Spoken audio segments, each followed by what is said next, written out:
Hey, what's up everybody? Welcome back to another video. Thank you for tuning in. If you've been following the channel for a little while, you know that I'm good buddies with Phil from Down to Mob.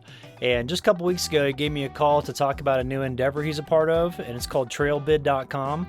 In my opinion, the outdoor industry, specifically the overland industry, has definitely needed a site like this. So what is Trailbid? Trailbid is a one-stop shop for you to find any adventure vehicle from ATVs to RVs, off-road race vehicles, overland and expedition vehicles, motorcycles, etc. It's free for sellers to list their rigs, and Trailbid only charges a 5% fee for buyers on the winning bid. Trailbid's database of comprehensive listings contain all the information you need, along with a number of pictures for you to make an informed buying decision. Once you determine which rig you want to bid on, go ahead and input your numerical amount, hit place bid, and then check back regularly before the auction's over to see how your bid's doing. All right, let's shift gears, go through my 2006 Toyota Tundra, and we'll see if you want to make this your next overland rig. So what we got here is a 2006 Toyota Tundra. The 2006 and the 2005 had a 5-inch deeper bed in these trucks, and so I think this would be a great platform for someone who wants to build like a really cool truck camping rig. And you got plenty of space in there to work with. Also, too, the bed back here, it's rhino lined, and so it's all waterproofed and all that stuff. So what I wanted to do today, though, is that we're going to go ahead and get this up on trailbid.com, and the reserve price is going to be $10,500. Reason being is it does have a salvage title, and I was deceived from that when I bought it from the previous person. That's why I'm just getting rid of it. I went ahead and got the tune for the Tacoma. I'm just going to rock that truck going forward. So this Tundra here, it's available for sale, 162,000 miles. It's got the legendary 4.7 liter V8 in there. These are dubbed the million-mile drivetrain, so very reliable vehicle. I did have Findlay Toyota, which up in Flagstaff, they went entirely through the rig, got the steering all squared away, got a few other things taken care of, and it's ready for the next owner. It does pull to the right just because the front passenger tire is shot, so it needs new tires. But I thought, well, the next person who gets this will probably want to put on their own tires, and what if I got like BF Goodwrench KO2s or something else and people didn't like them? So that's why I didn't put new tires on there. But you'll need to get new tires for this in order for it to drive completely straight. I do have all the paperwork showing the alignment is 100% dialed in, and then also the service that we perform. So I'll include that in the trailbid.com images, so you can check those out. But let's go over the upgrades as far as off-road upgrades for the truck, and then we can go into the interior, and then also we'll end up by talking about what I think needs to be fixed on it. So right off the bat, we've got Method wheels. Those are 18-inch wheels. We've got Camberg upper control arms right here. And then we've got the Fox shocks with the reservoir for the shocks for the front suspension here. So good setup. The Fox was very well known, very reliable. Same with Camberg. And you can't go wrong with that stuff. As far as the front bumper concerned, I think this is brute force fab. I'll have to double check. You've got a 12,000 pound Warren winch right there in the front section. There are some more of these rings, which I'll be including into the sale, but I just don't have them on the front here. You've also got these lights. So you got some fog lights that are dialed in. Got a snorkel for better air intake, and then also for going through deep, any sort of deep water or stuff like that. Got some sliders here. I don't know what brand these are. I'm going to see if I can find out, but good looking sliders. Also nice little step up into the truck. And then on the rear, we've got a brute force fab bumper with the swing out.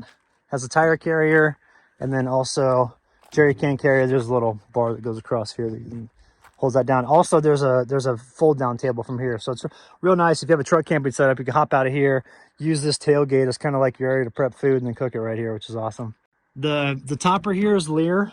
And in the rear here, I want to show you, we've got the Deaver heavy duty leaf springs right there, and then also airbags. Now the airbags are inflated in the back here with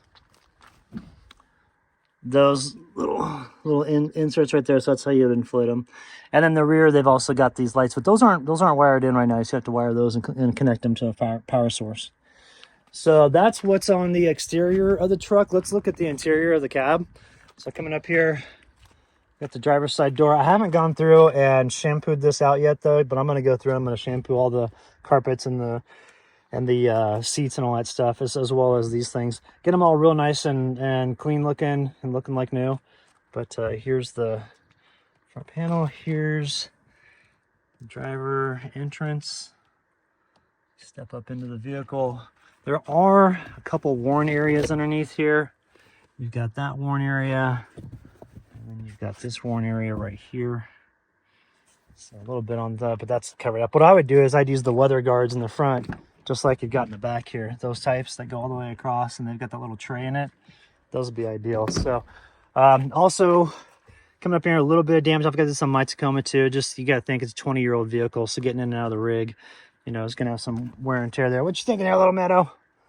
And then looking at the steering wheel and dash in there. Do have an upgraded stereo system. It's a Pioneer, which Bluetooth with your phone, and then it's really easy to make calls and play music and stuff like that.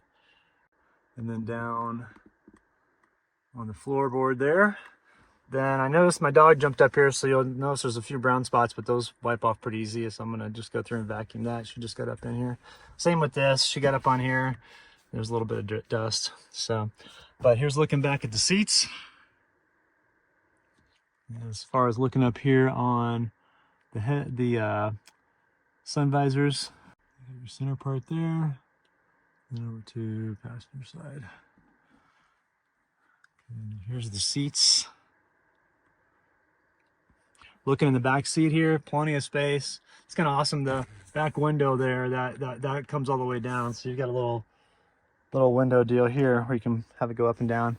That's nice for being able to access the back. If you ever want to make a pass through going into the back of the topper, you could, and just get one of those little gaskets that goes around the back there, so it makes it somewhat airtight.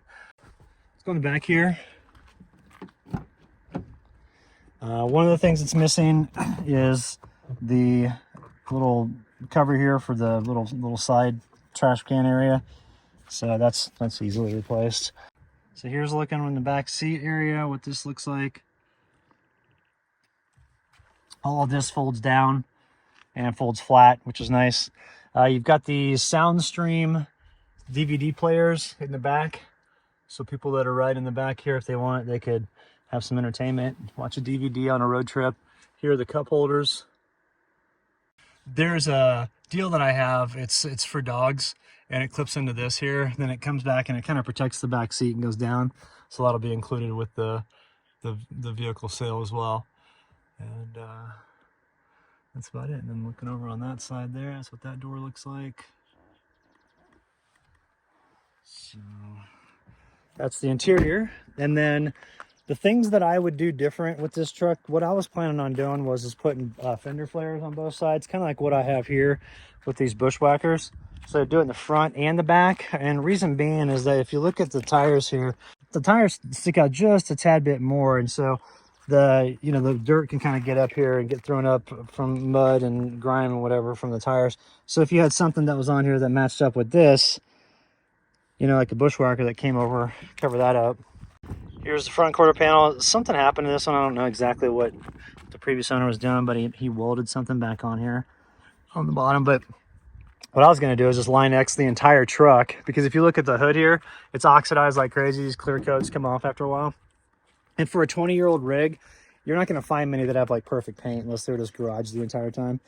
So I'd line X the entire truck, and then you wouldn't have to worry about any of the paint ever again. Because one of the things over here on the passenger side is there's what looks to be like a cracked paint, and so line X would cover that right up, and then you wouldn't have to worry about it. I was also going to take these side bumper things off and do that, and then I was probably going to switch out the mirrors as well and get different mirrors on there. Just get new ones, because those after a while they just get all faded and everything. And then it also needs new windshield wipers. So tires, windshield wipers, line X the whole thing, put bushwhacker bump outs on there. Probably get some new headlamps too, because these look all kind of old and faded, because you know how those headlamps can be after a while. They get kind of like that cloudiness to them. So that's why I switched out the ones on my Tacoma. But do that, and then I think you'd be dialed. I mean, I don't think there'd be a whole lot more to do. because you know it's got the bones for a real good overland vehicle. It just needs those extra things put on there, and then I think it would look really, really, really solid. And if you got any rigs that are available for sale, anything that gets you to outdoors, whether it's a camper, check out trailbid.com. If you're looking to sell a rig, any sort of adventure rig, whether it's a camper or a truck or an expedition vehicle or a motorcycle or ATV, whatever, you know, you can sell it on there, and it's free for you to list it. It doesn't cost you anything. So I'm excited to be a part of this venture. I always love working with Phil on stuff. And we think this is going to be a really great resource for like a one-stop shop for people that are looking for anything related to going outdoors with motorized vehicles. So thank you to trailbid.com for collaborating with this video. I think it's an excellent idea to have this database for all these adventure rigs in one spot for people to buy. And then also if you want to sell your rig, you can get on there and do so. It doesn't cost anything to place the ad. So links are in the video description below if you want to put your rig up for sale or if you want to check out what's available on the website. I look forward to see how the Tundra does on here, and we'll go from there. So thanks everybody for tuning in. Have a great day, and we'll see you in the next video.